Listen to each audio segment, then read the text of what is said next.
لاکھوں کروڑوں درود نبی اکرم صلی اللہ علیہ وآلہ وسلم پر اور ان کی آل پر۔ خوابوں کی تعبیر کے ایک نئے ایپیسوڈ کے ساتھ حیات اسلام کے تمام ناظرین کو السلام علیکم ورحمۃ اللہ وبرکاتہ۔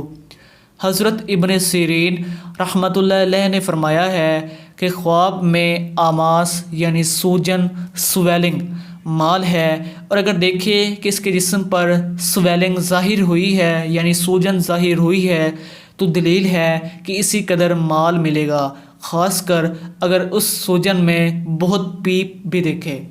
حضرت کرمانی رحمۃ اللہ علیہ نے فرمایا ہے کہ اگر کوئی شخص خواب میں دیکھے کہ اس کے جسم پر سوجن ہے اور تکلیف ہوتی ہے تو دلیل ہے کہ اسی قدر مال حلال پائے گا، اور اگر سوجن سے اس کو تکلیف نہیں ہے تو دلیل ہے کہ حرام مال پائے گا۔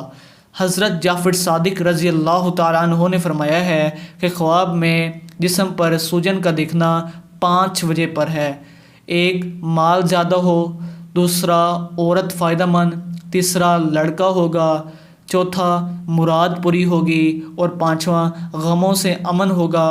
اور اگر تمام بدن سوجا ہوا دیکھے تو دلیل ہے کہ اس کو یہ 5 چیزیں حاصل ہوں گی۔ جزاک اللہ۔